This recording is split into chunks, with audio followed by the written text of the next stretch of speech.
There you go. Now talk. We are back. This is the continuation of the Pentos live stream. Not much left, as you can see from the timer here, but we were interrupted near the end by Mother Nature.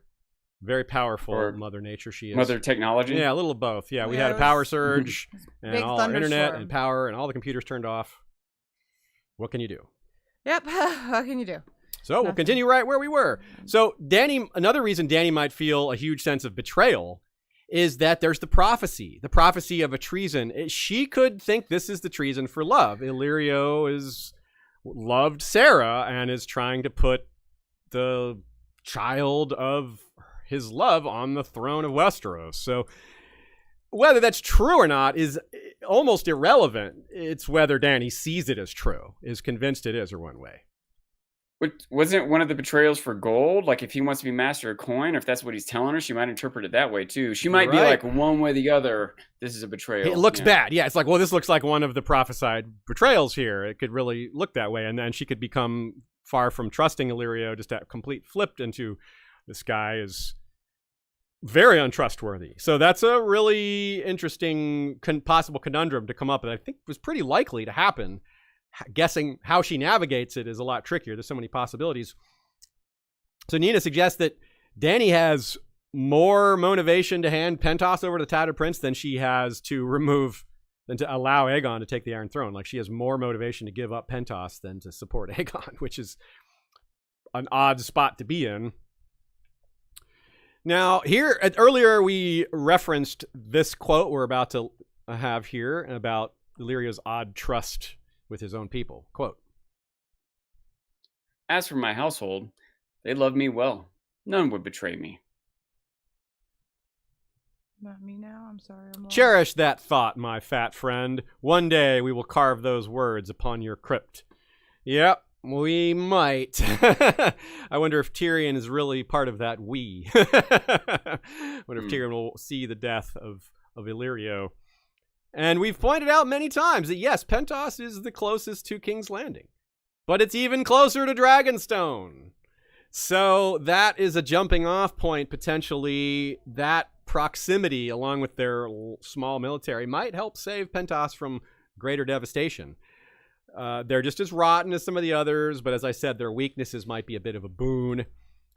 Dany might value it more as a base than as a place to make a moral stand.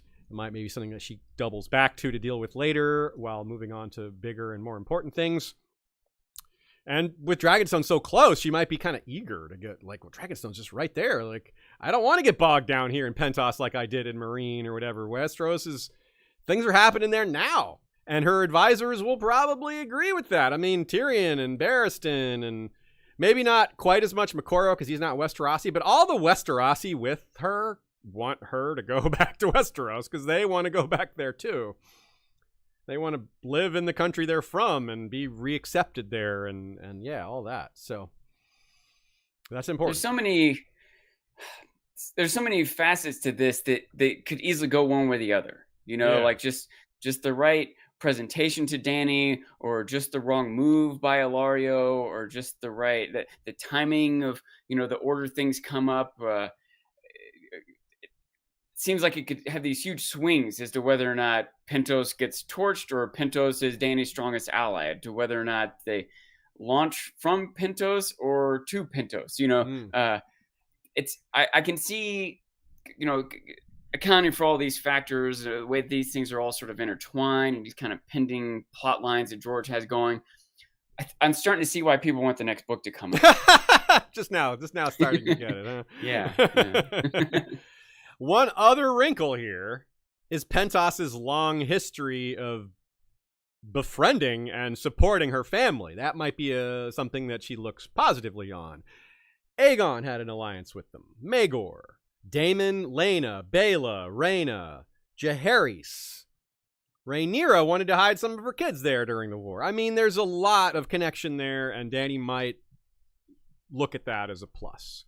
But it's also kind of far in the past, so it may not be relevant. She might be like, look, y'all, that Rhaenyra is the most recent of those, and that's 170 years ago. As the show famously said, 171 years before Daenerys Targaryen. Yeah. So that may not matter so much. Like, Dany's doing a lot of things different than prior Targaryens, but same token, it's that family. She is her source of connection to the Iron Throne as well. So, yeah, I don't know if she can just throw all of it away. Yeah. Super interesting. Pentos is, as I hope we've displayed for you, a big part in Winds of Winter, and probably A Dream of Spring as well, but probably more Winds of Winter, given it's directly in Dany's past, both narratively and logistically, for her return to Westeros. A lot of really interesting plot lines. Illyrio, the Tattered Prince, biggest among them, but also the whole Blackfire stuff is still running through Pentos at this point, even though it's they've already landed in Westeros. Their sort of brain power, a lot of the support is coming from Pentos. So yeah, a lot to go, a lot to set up, a lot of interesting stuff. We'll see one day how it all plays out. Davey Max sends a super chat, says, "Thanks, History of Westeros, for all that you do. We appreciate that. Even though nature and technology are both conspiring against us today, we plow forward." People said we need to give them another bonus hour because of A whole bonus hour. Whoa, I don't know if I prepared a whole bonus hour, but you know. We'll come back with more content in the future. I'll tell you what, folks, we'll make sure the next couple episodes are a little longer. How about that? Maybe not the next one, because the next one's a scripted episode. It's Mantaris, and those are by nature a little shorter. We don't have as much open discussion, so by nature they're shorter. But it should be a good one.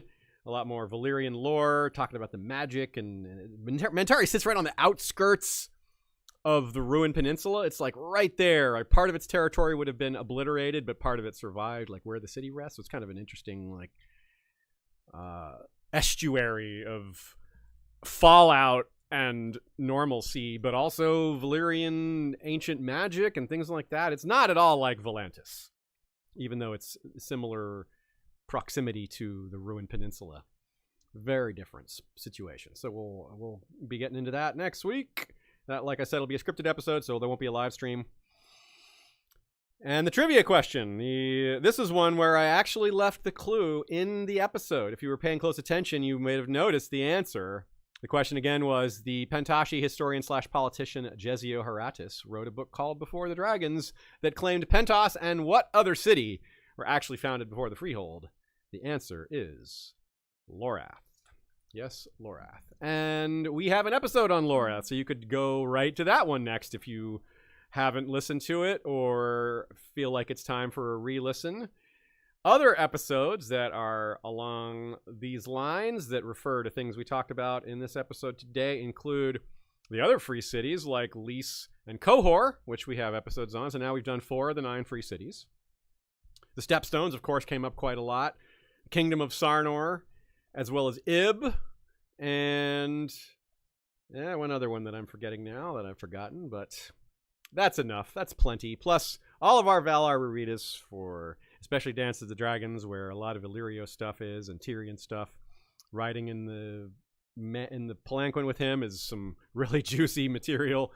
It's just all discussion, which, you know, there's so much that can come from that. Tyrion and Illyrio, that's a great pairing for chatter.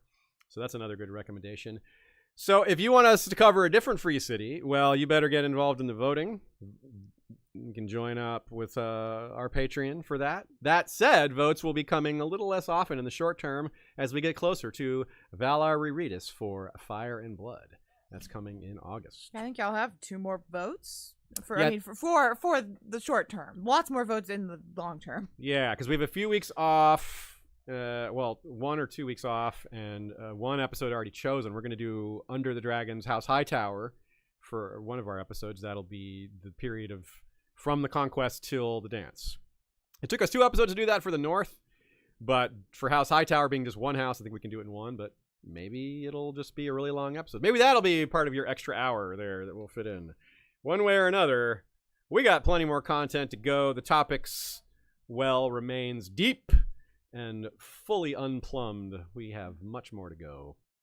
So thank you all for being here. Thank you all for supporting us. If you're one of those who does so, either way, if you do so or does so, we appreciate it.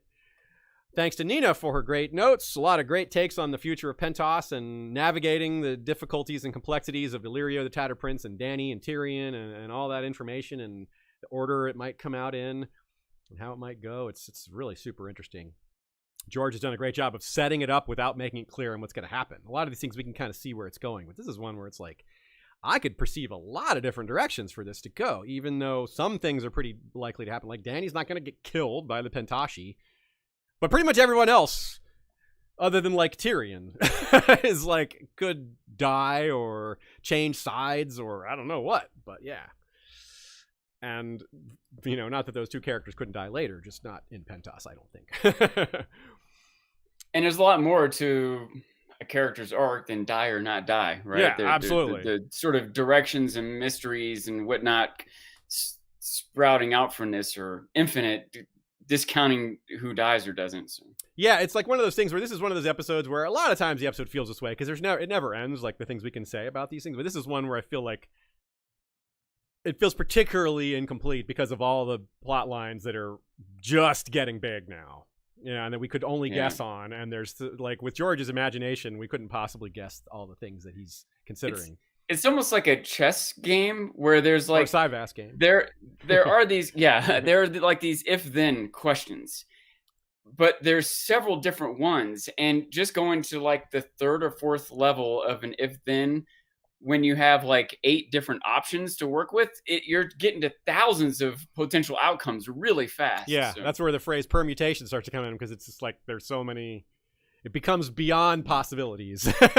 There's so many. Yeah. It's like possibilities doesn't do it justice. So yes, also thanks to Joey, Jesse, and Bran for the music and video intro, and Michael Klarfeld for the same, plus the maps behind us, and to our Bengineer, who's going to have a little extra work to do today, given the power outage there that knocked out made our episode split up. If you're listening to the podcast version of this, you wouldn't have noticed that, but if you're watching on YouTube, yeah, you certainly did, assuming you got far enough, which most of you did, because y'all tend to watch most if not all the episodes. So a lot of y'all were just like, hey, what happened? It just stopped. Yep, well, that's live streaming for you. Live stream life. Stuff happens. But we'll be back with another soon, and you know what to do in the meantime. Valar, reread us.